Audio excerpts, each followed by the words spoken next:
A warm welcome to all you wonderful subscribers. We are talking to David Icke. His new book is called The David Icke Guide to the Global Conspiracy and How to End It. And I want to continue on a note that David mentioned in the previous segment. We were talking about 2012, and we were also talking about the potential of computers, the chaos that actually occurs when the computers are being taken out. And what I've been reading and picking up on in the last few months, or guess over a year back, there have been talk about that we are approaching a solar maximum, actually, in appropriately enough, in 2012. And I've kind of see that these events potentially could be connected. There could even be such horrific solar flares that actually take out computers on Earth, and that this actually could bring about, a total chaos basically on the surface. Is this something, David, that you have been, picking up on at all? I think that yes, there is a projected what they call solar maximum in terms of sunspot activity and solar activity in 2012. But I think there's more to add to that. I think there's a lot they're not telling us about what they're finding in terms of solar activity. And I think that this is not the normal cycle of more and more sunspot activity reaching up to a point and then it dying off. I think there's other things going on energetically which are involving the sun that are going to bring about far more than the normal cycle, even the peak of the cycle of sunspot activity. An interesting point that this is potentially could knock out the computers here on Earth. I think back in 2001 we had another one of these solar max, and it upset communications here on Earth and so forth. But it seems again like 2012 is this converging year. We have all this weird stuff coming in. We have the Olympics, of course, in London. Yeah, that wasn't predictable, was it? Exactly. I mean, again, it feels like they have again awareness of that this year is important, and even if it isn't important on the level that we just talked about, it feels like they are projecting that this that this has something to do with a new era coming in. Could this be like the culmination or the capping of the pyramid of the New World Order at 2012? Well, I'll tell you how I see it, Henrik. I think that this reality is a bit like a computer game. This Matrix. I see it as like a time loop. I mean, symbolically, perhaps not even symbolically. It's like a donut where you're going round and round in a circle and coming back to where you started. And depending on what point you come into this time loop, you experience a certain period of what we call time, even though that's a manufactured thing, a manufactured phenomenon. And if you went round the whole time loop, which of course people don't because they don't live that long in this reality, you'd realize you come back to the start and the whole thing starts again. Or not even starts again, it's all going on at the same time. And so, and there are certain points in this time loop. Some people say they're every 30,000 years in our time. Some people say they're about every 26,000 years. Mm-hmm. I think there's probably the truth that there's, about 13,000 years might be about right, but certainly 26,000 or so. Mm-hmm. What they call the precession of the equinoxes and passing through the astrological periods of Aries and Taurus and into the age of Aquarius we're talking about now. Yeah. And at these points, I think we pass through an energy beam or an energy phenomenon which rebalances what is out of balance. It's like literally a rebalancing mechanism. And the more out of balance you are, the bigger the change is at that point. If everything's in balance and then it goes through this point, then there's not much perceptible change. But if something's really energetically out of balance, and it's knocked out of balance by thought and emotion and all the rest of it, in all its various forms, not just the humankind, can go through tremendous change as this rebalancing process happens. And it has the potential for waking people up from any kind of sleep that they're in terms of their a greater awareness. And my feeling is that it is no accident whatsoever that it is at this time, as we are demonstrably going through an awakening. I mean, I've been a barometer for this. I mean, when I started in the early 1990s, or late 1980s actually, no one wanted to know, hardly anybody, and now the vast numbers are opening their minds to this. What I was told in 1990 through a series of psychics, that there was going to be this spiritual awakening caused by this energetic change, and I was going to be part of that. Has quite obviously happened, and is happening, and is gathering all the time. Mm.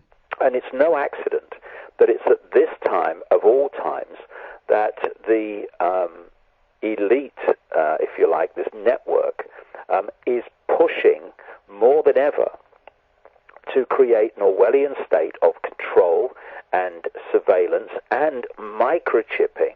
The microchip is overwhelmingly there to hold us in a 5-sense state, to manipulate, destabilize, and then we're starting to introduce the whole thing about food additives and drink additives and electromagnetic pollution, which they're talking about now. This, what I call in the book, this electromagnetic soup that we live in from all these different sources of microwaves and electromagnetism, etc., through technology and phones and all the rest of it. It's all part of this process of trying to stop the awakening of as many people as possible, so that they're not awakened by this change that's taking place. And I've said many times in recent years, my feeling is it's not just that this rush, this panic rush to the Orwellian state is there to impose more power and more control.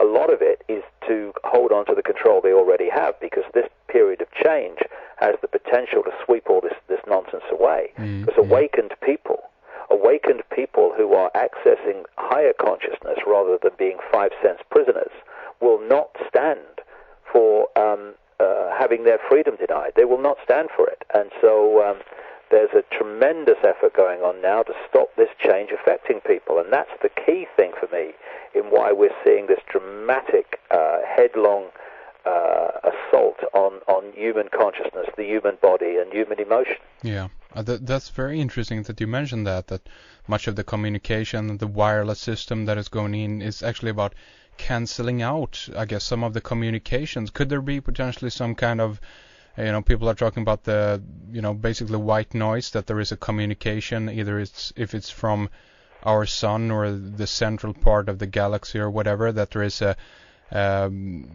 flow of information, in the protons or electrons or whatever, and that with the implementation of our technology here on Earth, this creates kind of a bubble around us, and we're not longer, susceptible to that, the message, so to speak. Well, I see it very close to that. Yes, I see the creation of a bubble, as you call it, of like an electromagnetic soup, which is designed to make it more difficult to tune into these higher energies that are now encircling this part of our reality.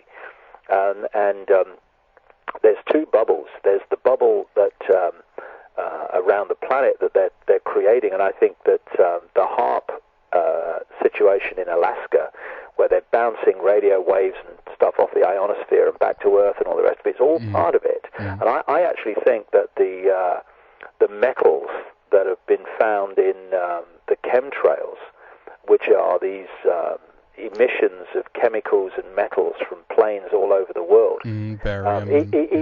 Even Credo Mutwa, who lives out on the edge of the Kalahari Desert in South Africa, a Zulu shaman, great friend of mine, he was saying that the planes go up and down there all the time, putting out these chemtrails, in the same way that they do over England and America and everywhere. And I feel that this is part, and I go into this in the book, this is also part of the process of creating this bubble. It's a very good description of like almost like an alternate reality in the lower levels of the atmosphere, so that we're not picking up as efficiently as we might these new energies, which are, like all energy, information. You know, it's all information and decoding information. This reality that we think is the physical world, that actually we think is outside of us, actually only exists in this apparently three-dimensional form, holographic form, in our minds, as we decode information into that, like a computer decodes information into the graphics on a computer screen. And so this is a period when, if you like, the immovable object and the irresistible force are looking each other in the eye. The difference between the two is this energetic change is the irresistible force, and the efforts to block our ability to be awakened by it, to flow with it, is not actually an immovable object. It just thinks it is, and it's going to find in the years to come that it's not. Because this is a time of enormous change, an enormous challenge, and it's going to bring an end to this nonsense that's been going on, whereby a few deeply imbalanced and desperately frightened groups of people, entities, whatever you want to call them, have sought to impose their will on the rest. And it's coming to an end. And for a while it's going to seem as if it's getting worse, what we're actually looking at is the death throes. Its last desperate throw to hold on to its ludicrous view of power. Because anyone who wants to control people and wants to control events, and these people want to control things to the point where they want to know the outcome of the football match before the first ball is kicked. They cannot deal with fluid situations or situations which they cannot dictate the outcome before the situation started. People in that state of mind, and I've just summed up these Illuminati bloodlines, are in a desperate state of insecurity and fear, because people who are secure within themselves and not in fear, they don't feel the need to control everything around them and everyone around them. They do, because they are in a deeply imbalanced and state of mind, and unfortunately for them, the game is almost up, but it's going to seem to get worse before it gets better. Yeah, that's a positive outlook in the end, I think, and a good message. I mean, and again, that kind of opens up the can of worms, so to speak, here. But the question arises, again, what the heck these entities actually are, and what actually drives them, because it seems to be about total destruction of the planet, is about total destruction of everything, basically, and they're going against all the fundamental laws of everything that we at least attribute to something that is natural, connectivity to the earth and all of this, and again, I mean, there's this question of you mentioned that this is connected with some kind of actually satanic force in a way. And again, in that sense, I see that you're right, because this is about really, the real evil antagonist, as it were. This is really some force that is about destroying not even the human race, but basically every